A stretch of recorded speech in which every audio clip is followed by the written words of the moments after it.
Check us out to hear the latest on life in the volunteer state. Yvonnca and her guests discuss everything from life, love, and business with a Tennessee flair. It's a Tennessee thing! Always relatable, always relevant, and always a good time. This is Talkin Tennessee, and now your host, Yvonnca.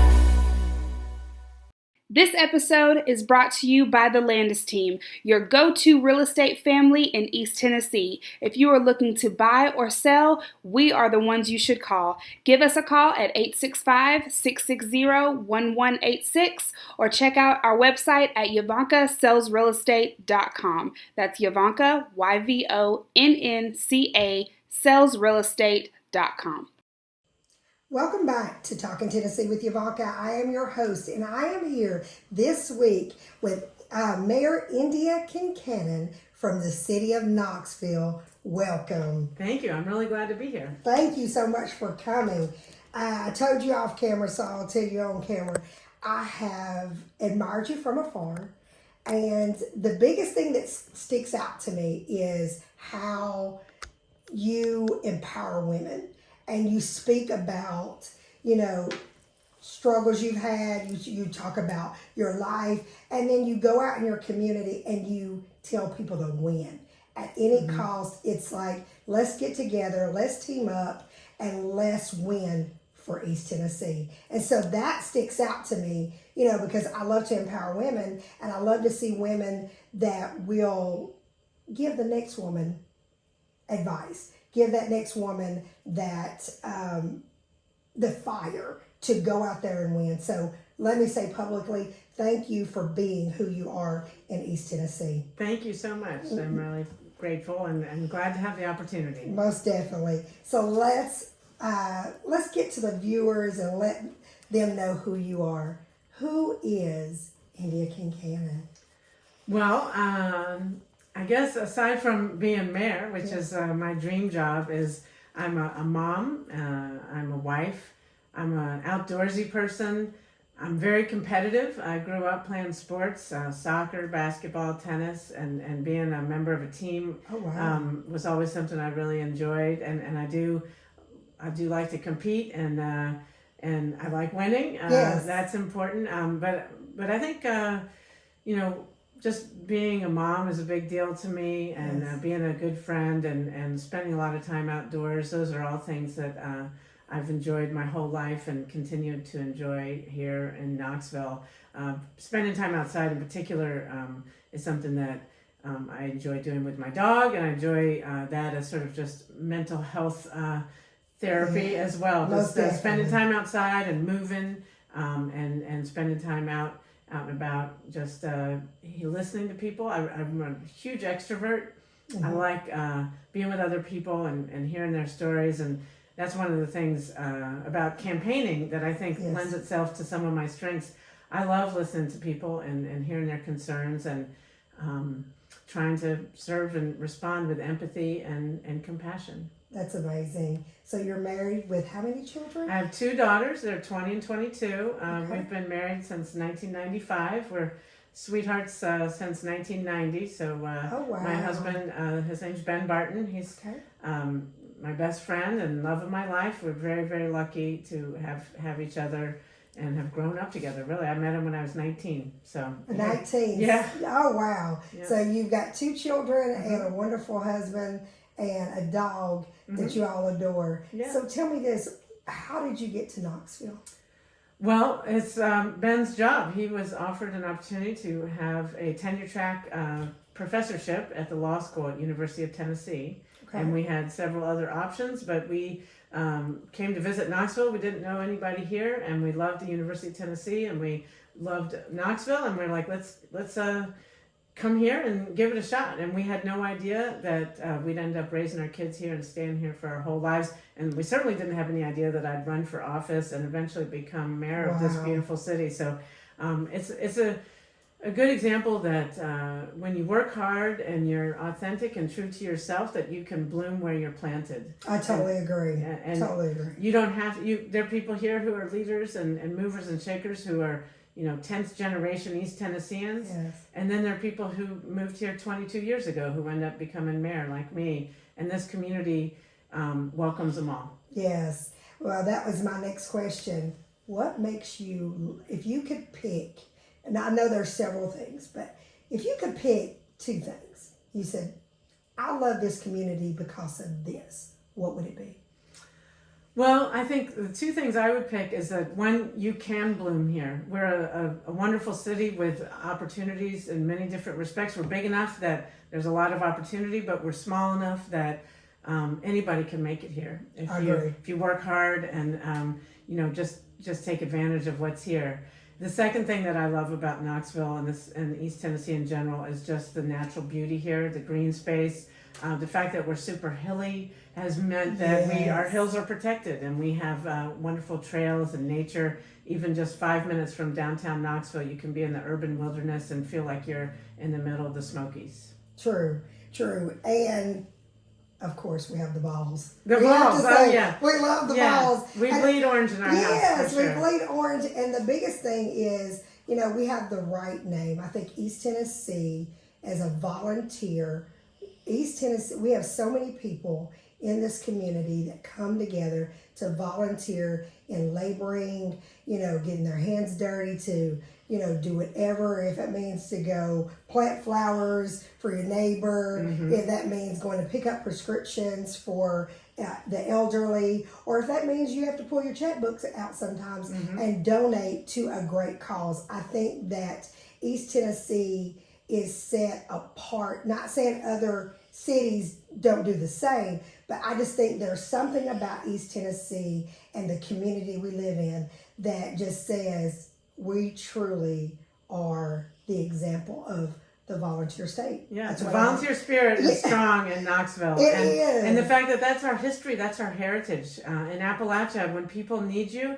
we step up. And we step up. And on my dad's side, the Kincannon side, we're Scotch-Irish, and on that side of the family, and came from Scotland and Ireland to Tennessee, and then on to Texas in our case. But that volunteer spirit, whether it's to join up the military when your country needs you, or to plant trees or volunteer in schools, that is a strong tradition in Knoxville and East Tennessee, and it's something that we should be proud of, and it makes me proud to to continue those traditions and to tell people where you're from. Exactly. Yes, most definitely. And before I lived here.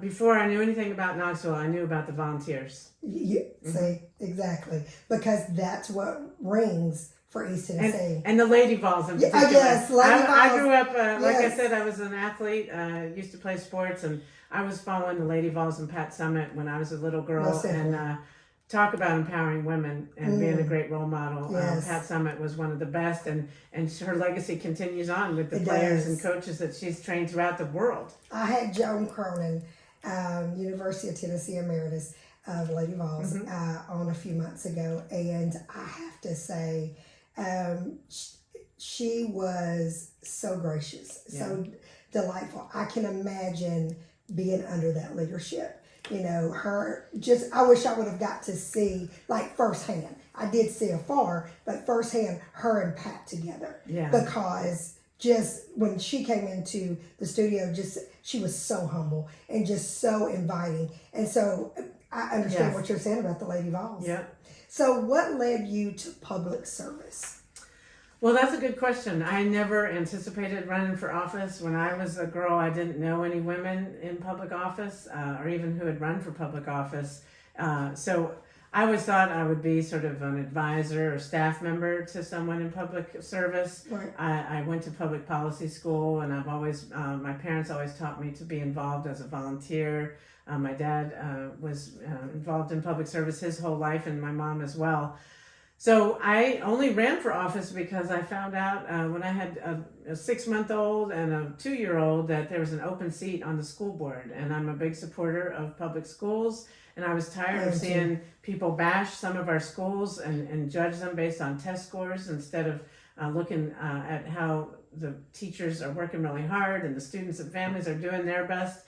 And so I decided to throw my hat in the ring. This was back in 2004. I'd only lived here about a little over 2 years. and I was able to win that race, and I served 10 years on the school board representing the heart of Knoxville, Fulton High School, Central High School, Yes. all those areas with some schools that doing great things but also need some support as well. So I was really proud of the work we did while I was on school board, and do think that supporting our public schools is super important. I love the work on the school board, but I realized also that the schools can only be as healthy as the communities they That's serve. true. And so I had the opportunity, after 10 years on the school board, we moved to Slovenia for a year where I taught school, and my husband was a Fulbright scholar. And then when we came back, my husband would say, what are you going to do when you get back? Because I didn't have a job waiting for me. I'd left the school board, and I said, well, I don't know. My dream would be that when I get back to town, someone's like, oh, India's back in town, and I would get recruited. Yes. And I had that happen. I ran into Madeline Rogero at actually it was at a funeral of a mutual friend of ours. Okay. And I'd just been back in town a couple days, and she said, I didn't know you were back in town. I was like, I just got back. And she asked if I was interested in joining her team, and I said, yeah. And so I was fortunate enough to work with her, our first ever woman mayor of Knoxville, Yes. and learn from the front seats of what it takes to lead our city. And we have term limits in the city of Knoxville. And so she was not able to run again. So when in 2018, I decided to leave my job with her and run to succeed her. And that's where I am today. And you've done a wonderful job. Thank you. I'll say this first for the viewers that don't know, she just won the election, so she's got her second term. So Yes. Congratulations. Thank you so and much. I know you'll do a great job. So for a viewer that wants to know, what is it like, the process to, start an election, run an election, that type thing? Can you give the viewers like insight what that's like? Well, first of all, for women who may be considering running for public office, don't think you have to have all the things done and ready to put your hat in the ring. A lot of times, there might be, say, 10 qualifications to be on the school board or to run for mayor or to serve on city council. And, a woman will think she needs to have all 10 things done and ready to go. Right. And then a man will be like, well, I got 4 or 5 and I'll figure out the rest later and just go for it. So I'm saying, keep going for the men who feel like they're ready. Great. Yes. But women, don't feel like you have to be perfect before you give it a try. Viewers, So, you see why I'm bringing her on Yeah. Talkin Tennessee. She empowers women, Yeah. and she to go for your dream, go for what you want to be, and do it in your community. Because election, some people probably do think they have to, especially women, because we're fixers, we're nurturers, and we want to make sure we look our best. And so when you see 10 qualifications, naturally, we think we have to have them all. Right. And so you're saying we don't have to have them all always. You don't have to have them all. Everybody learns on the job. And chances are, whether you're, President of the United States or a new school board member, you're going to have a learning curve. And so if you care, that's the number one thing. Do you care, and are you willing to work hard to serve the people you're trying to serve, to fix the problems in our community? If you fit those criteria and you want to be in public service, then go for it. And I do think that it is a big sacrifice. We're a real estate family, and we've been in real estate for 25 years. And, I tell people who's like, I want to be a realtor. And I tell the people, I'm like, it's a lot of sacrifice. If you have the passion for it, if you're willing to, work for the public, serve the public, that type thing, you've got to know that there's going to be some vacations you're going to miss. There's going to be some family functions you're going to miss. But you have to understand the purpose of it is to serve and to feed a need, in my opinion. And so is everybody made for it? No. But thank God that there are people that are made for it. And you're one of them. Yeah. So tell me your background. What would you say of your background prepared you, or you've used since you've been in office? Well, one thing that I think has prepared me is that, I grew up in a rural part of Virginia, and then I've also lived in many different urban areas, Yes. For college and graduate school. I've lived in 8 different states and 2 different countries. And so having that diverse experiences of places I've lived helps me understand what the strengths are that Knoxville has going for it, and also some things that we could do better that our peer cities and communities are doing that we could learn from and benefit from, and not be threatened by those, but see them as opportunities. So those are two. That's one thing about my background that's helped. The other thing is being on the school board really helped me develop a thick skin. I bet it did. When you're in public service, sometimes people get upset about different things. When it happens to do something about their neighborhood or their family, and they will occasionally lash out at people in public leadership roles. And so it's really important if you're in one of those roles, leading an organization, a business, or a city, not to take it personally. And that, because usually it's someone who's frustrated, it's a hard time in their life, and you're just a convenient target, but they don't really mean it about you personally. They're just frustrated with the circumstance our world is experiencing right now. I had to learn that throughout my career, because I remember when I first became an agent that, I took everything personal. And then I had to realize, what? You're dealing with personal issues, you're dealing with families, you're dealing with people's money. And when you're dealing with people's money, that is very personal. Besides your health, the most personal thing is your money, because it runs your family, and you've got to take care of your family. And so when Adrienne came into real estate, I told her, I said, don't take anything personal. Know that they are only looking out for their family, and that's what they pay you to do, is look out for their family. So you can't take it personal, and you can't look at it as they're putting you down, that type thing. And so I can imagine being in the public eye like you are, you have to have tough skin. So let me ask you this. When it comes to being a mayor daily, what is it like in the day of being a mayor? Well, one of my favorite things about this job, and this is the best job I've ever had, probably the best job I ever will have, is that no 2 days are alike. First, I thrive on novelty and being able to try new things all the time. I'm a lifelong learner. I love learning new things. So every day is different.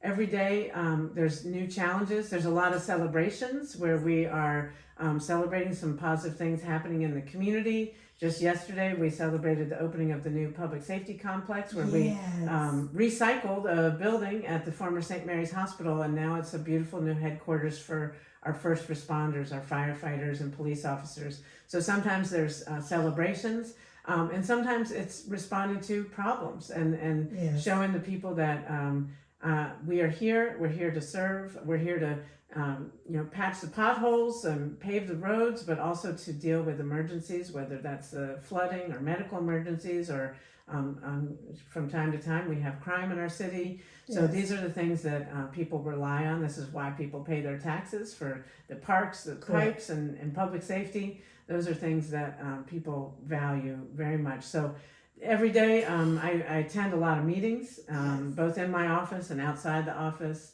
I get to speak and share comments on conferences and people who are coming to Knoxville for personal and professional reasons. So it's an amazing job.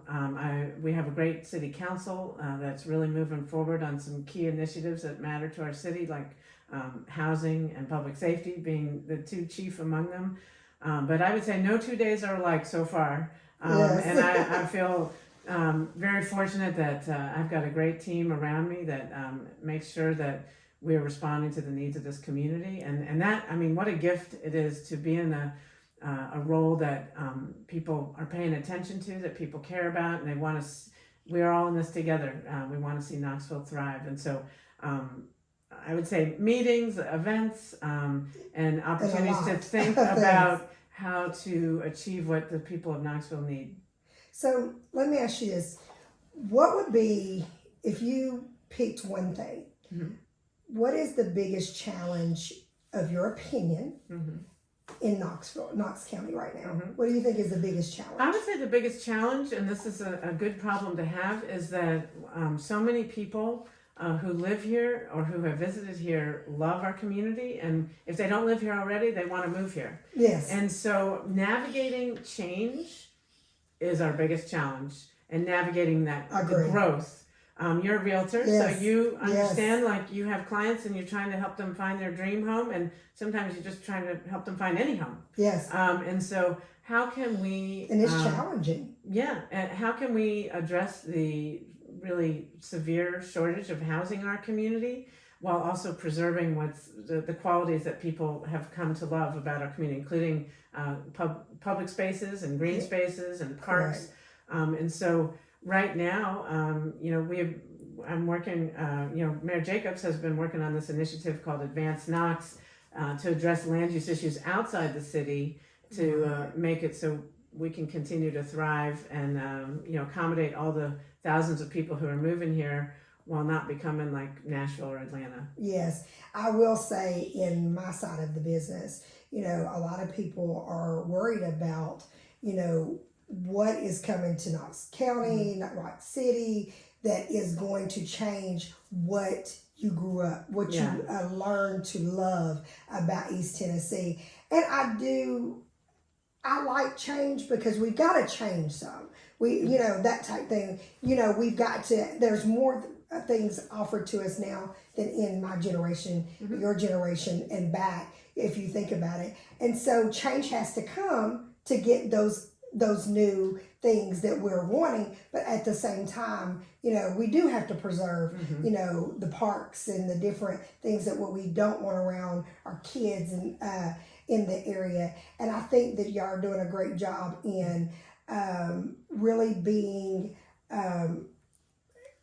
compassionate and having empathy for the public and what their concerns are. So I will say hats off to both of you because Mayor Jacobs has done a great job. You've done a great job of trying to hear the people, but at the same time dealing with the change and saying we do have to change some things, if you want to make your community better. Well, the other thing is change is coming whether we are ready or not. We don't get to say, I'm sorry, we like it the way things are just now, stop changing. That's not the way the world works. There's nothing constant but change. She said change is coming and you just have to embrace it and try your best, because a lot of times we can be afraid of things, but once it gets here, we realize it's not as bad as what we thought. Sometimes our worries and fears give us more stress than the actual changes that happen. Yes, and I've learned that in real estate, because real estate's always changing, that type thing. But there's a lot of things that we have sit and said, oh my gosh, it's going to be the worst thing. But then it come and it'd be the best thing. So I would say to the viewers, embrace the two mayors and work with them and try your best to support them. And even when you come with an issue, come with a kind heart. Come with and a solution. And a solution. How about that? I love that. Love that. So my next question is, between your first term and your second term, what would be the key thing that you say, in my first term, this is what I wanted to accomplish and I did. And then for your second term, what would you want to accomplish in your second term? Well, I always say, and I will continue to say this in my second term, that public safety is job one.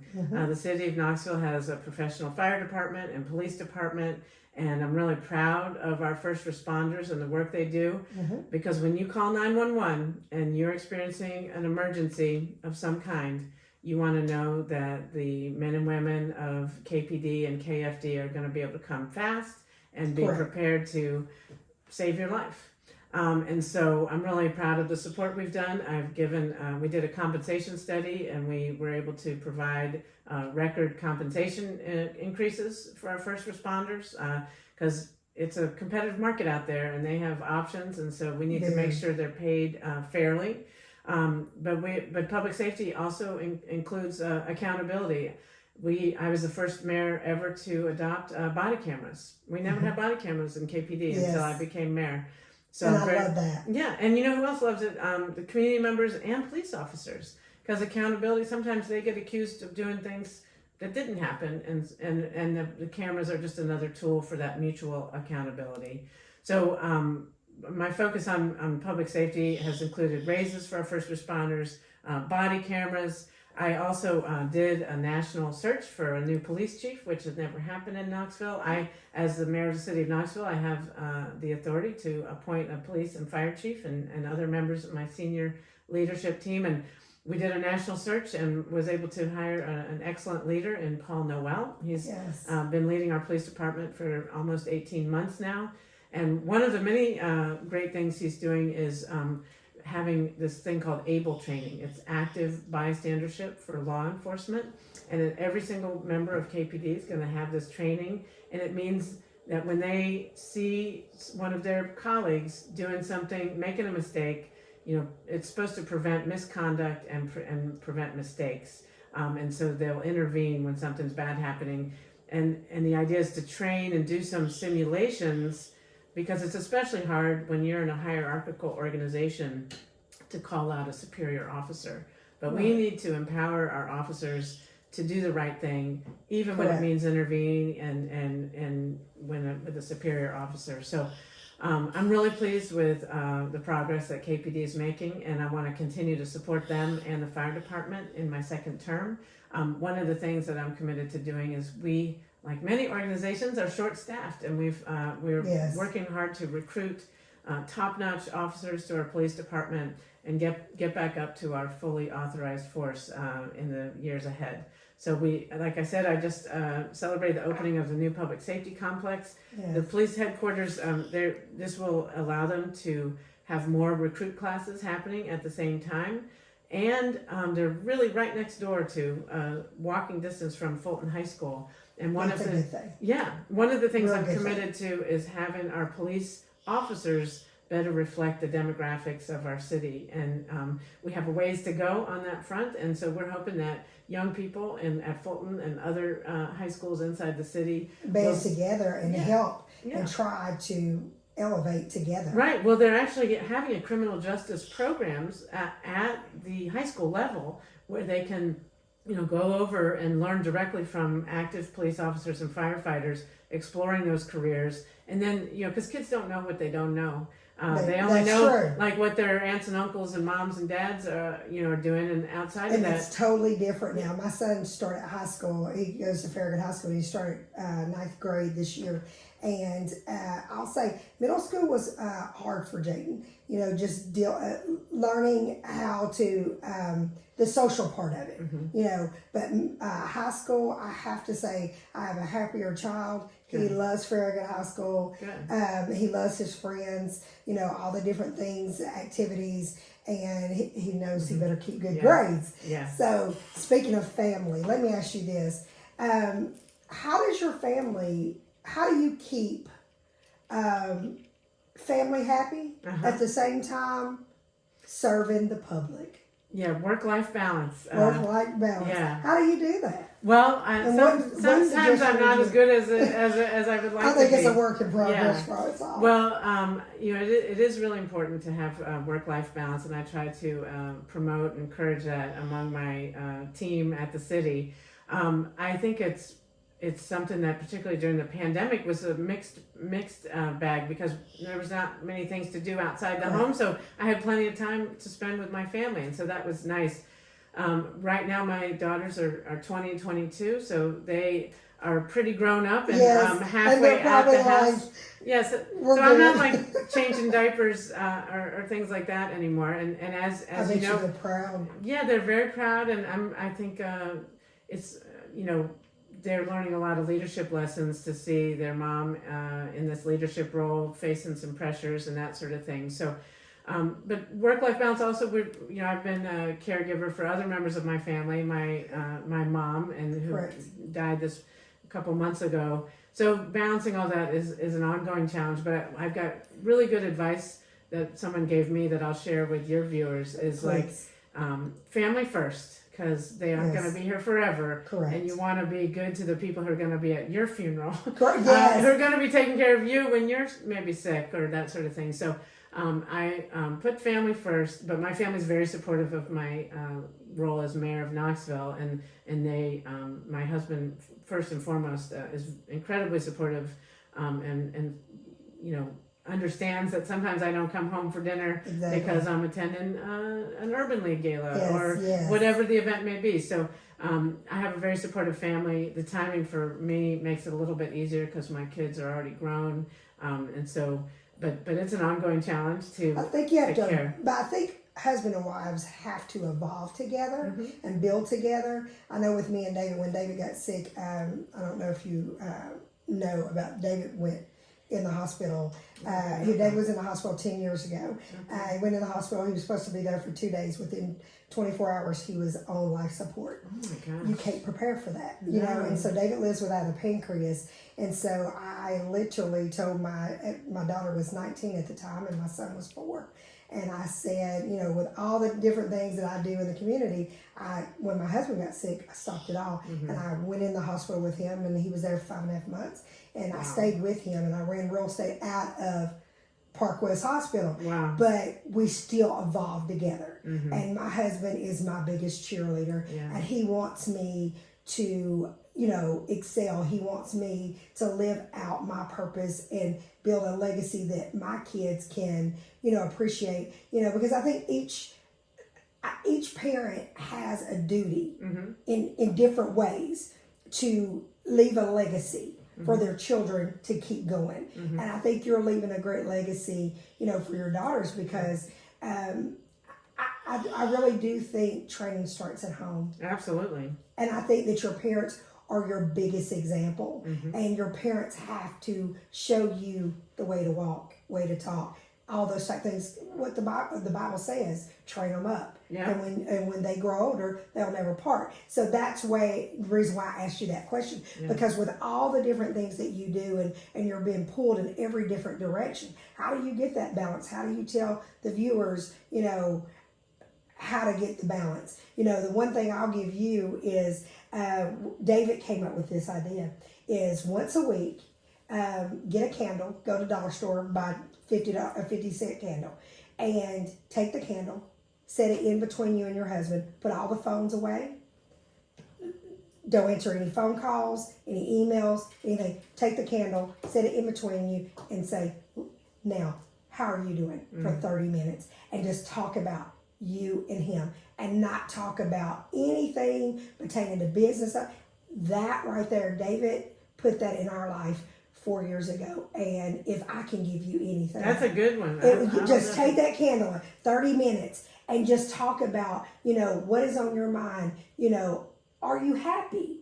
You know, is there anything I can do differently, you know, to make you happy? It has made a world of difference for me and David. So there's something I'm give gonna give to that a you. try. Yes, try, and you have to let me know how it goes. So the next thing, how the affordable housing. Yes. Let's talk about it. What is your thoughts about affordable housing? Well, as a realtor, you're well aware that we have a massive shortage of housing, and it's the reason is. Well, there's many reasons, and we're trying multiple ways to try to address that, along with many other partners. So the main thing that we are doing that has been very successful is called helping to finance the private sector investments in housing, particularly affordable housing. So we have put city dollars, $38 million towards bridge financing to help promote the construction of new affordable housing. So the city's $38 million has leveraged $500 million in other construction, and I think thousands of new housing just since I've been mayor. So more new affordable homes have been created in the past few years than ever before in such a short time in the history of Knoxville. However, the needs are still very acute. So we're going to continue to augment our contributions to that bridge financing. We're also really working hard to streamline our development services. So when someone is saying, I own this land, I want to build new housing on it, that permitting process and site inspections and all of that is efficient and transparent, because time is money, and It is. And builders need to make a profit and pay their people. Realtors need Correct. to be able to make a living, and so trying to make that as streamlined and transparent and efficient as possible. The other thing we're working on is a middle housing proposal. At any time in your life, sometimes when you're raising kids, you might want a 4-bedroom house on with a little yard. Other times when you're younger or older, or maybe you recently experienced a divorce or death in the family, you might just want a 2-bedroom apartment or townhome or row house. And unfortunately, in the city of Knoxville and in our whole area, most of our zoning ordinances only allow for single-family detached housing or big multiplexes. Yes. But there's not that much in the middle. And a lot of people have enjoyed, North Shore Town Center is a great example of brand new construction with a wide variety, diversity of housing types. It's wildly popular because it's not only diverse housing types, which meet different people's needs of space and cost, but also you can walk to things. And walkable neighborhoods need a place to walk too. Correct. It's nice to be able to walk your dog or just take a walk for exercise, but let's say you want to go meet a neighbor for a drink, or to go grab some milk, or whatever it may be. And so to the extent that we can promote more walkable neighborhoods, this is something that AARP is very supportive of. We're partnering with them because when you want to age in place, being able to walk places is important, and having access to, for all ages, jobs, opportunity, cultural amenities.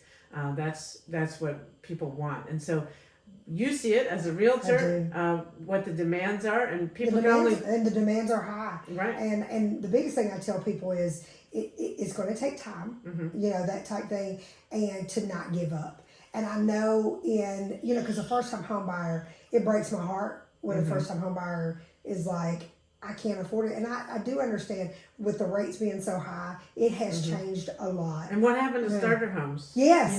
Yes. It's, totally. Not everyone can start out with a huge mansion, I agree. 5,000 square feet. And some people never want or need that much space.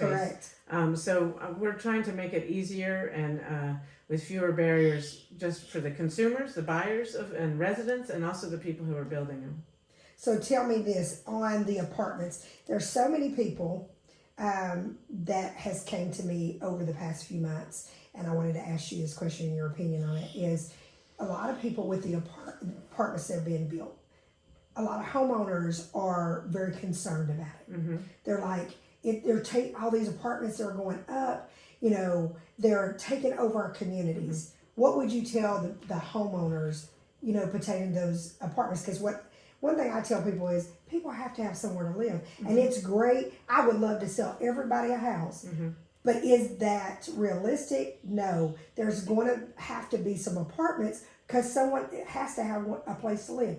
What is your thoughts on that? I would say that people in apartments are just part of our community, just like everybody else. They're the people who are, serving our city as police officers and firefighters. They're serving our city as custodians and teachers and TAs, driving our buses, maintaining our cars. These are working people, and they're not just a part of our community. They're an essential part of our community. We do not want to be a city of only one income level. We don't. We need a diversity of housing for diversity of incomes, and having those kinds of residential possibilities all over the community is important too, because diverse incomes is better for our schools, it's better for our neighborhoods.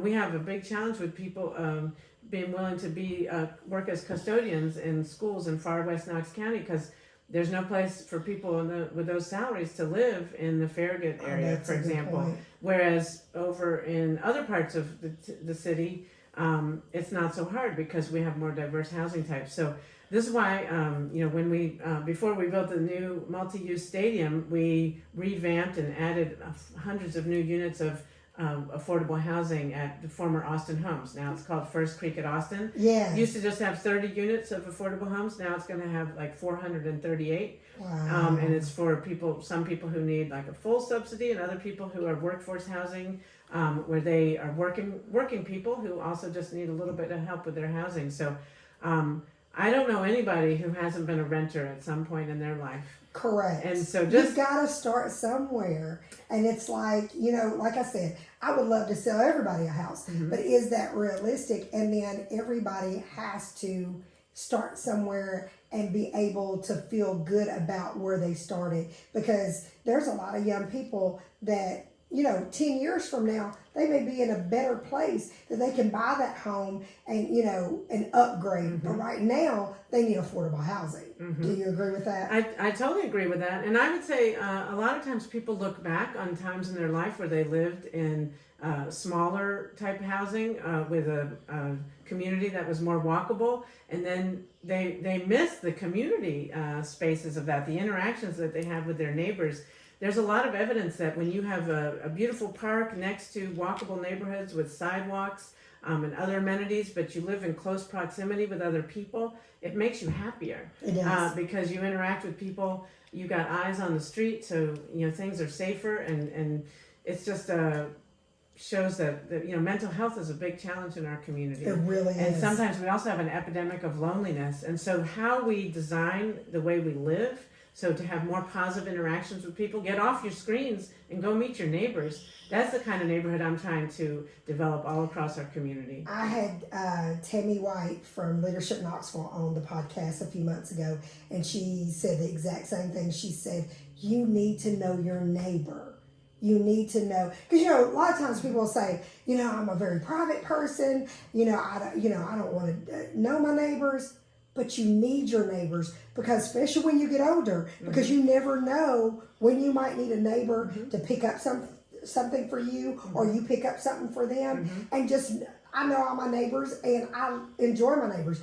I'm over the social committee in my subdivision, and we just hosted the picnic for the end of the year, and it was 80 people there, and it was amazing, and everybody got to hug each other, and everybody got to talk and laugh and see the kids run and play, and so it was totally amazing. So I would say, know your neighbor. Know your neighbor, and it's fun for fun things like Halloween and Christmas caroling, but also for those times where you might need a helping hand or might be able to give a helping hand. Yes. So my next question is, what would you say during your term of the commission? What was your biggest accomplishment?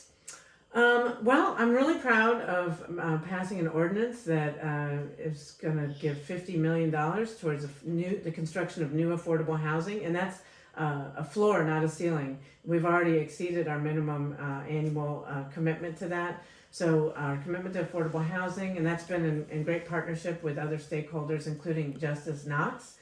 They've been their faith-based group of organizations and churches that has been really advocating for more affordable housing in our community. So that's one of my most proud accomplishments. Also on the safety issue, we have recognized that the job of protecting our community and keeping us safe is not just the police alone. And so I started the Office of Community Safety and Empowerment, which is led by LaKenya Middlebrook, who is an outstanding leader. And yes, she is. She is empowering our community to keep us safer. And when we know where there's potential for violence, trying to interrupt that violence by people in the community saying, stop committing violence, or don't worry about revenge. Here's some other options to follow a path that is not violence, that's peaceful, and that stops this sort of cycle of violence. So LaKenya's doing a great job, and those are probably, my accomplishments on housing and on community safety are probably the two things I'm most proud of. That is awesome to hear. So as we end this interview, if you could snap your fingers, I have a couple more questions. One of them would be, if you could snap your fingers and make something change in our community, what would it be? Oh, that's a good question. Well, I would like to snap my fingers on several items. I mean, one thing that I think should be so easy, but somehow isn't, I would like to snap my fingers and get people to stop littering. We spend a lot of money and staff time picking up litter. That's a good one. Like, imagine what we could use those resources for if people didn't litter in the first place. That's true. Most everyone has a trash can in their home or lives near a place where they can discard their litter in an appropriate manner. So, and it also just, one of the best things about East Tennessee is our natural beauty. So why are you throwing down on K-Town? Yes. So like to get people to snap my fingers and get people to stop littering would be one thing that I think is actually feasible. And I'm really a big supporter of Keep Knoxville Beautiful. They do a lot of good work. Yes.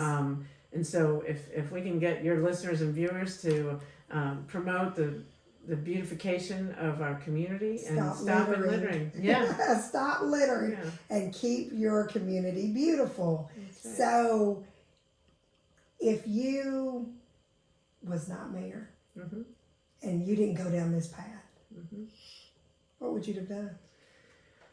I ask everybody that question because you just never know. What would you have done, or what would you? Well, I've worked in the public sector. I've worked for the federal government. I've worked for the state government and local government. So I might have stayed in public sector, but just not an elected office. I've also worked in the nonprofit arena. I've been a teacher. I've been a volunteer. So I have always just taken the opportunities that have come my way and made the most of them. So I can't say, but I think I would be doing something that made me feel like I was giving back to the community. See, viewers, I told you, she's the real deal, total real deal. So if you had to pitch Knoxville, what would you say? If you wanted to pitch Knoxville for people to come view our city, what would it be? Well, I'm in a position I get to do this all the time. And I say Knoxville is an amazing place to live. We have amazing people filled with volunteer spirit. We are a city that's large enough to have a symphony, an opera, world-class restaurants, amazing college sports, amazing cultural and artistic community. But also we're an hour from the Smokies. And we're minutes away from beautiful parks and wilderness right here in the city. You can lead a happy, healthy life in Knoxville. So welcome, come as visitors, stay as residents, and get involved. Get involved. So I'm going to end it just like this. I thank you for coming. I thank you for being so open and honest and tell what's going on in Knoxville, what you would love to change and bring to Knoxville, and even sharing your life, your family and your husband and kids. I know they're proud and I'm proud too, and I will always back you. Thank you. I will always back you of empowering women because you're the real deal. Thank you again. Thank you so much. Tune in every Friday at 4. Download starts then. Bye, guys. Thanks for listening to Talkin Tennessee with Yvonnca. Watch out for our weekly episodes from the First Family of Real Estate and check us out on the web, www.YvoncaSalesRealEstate.com. See our videos on Yvonca's YouTube channel or find us on Facebook under Yvonnca Landes and Twitter at Yvonnca Landes. And don't forget to tell a friend about us. Until next time, Yvonnca signing off.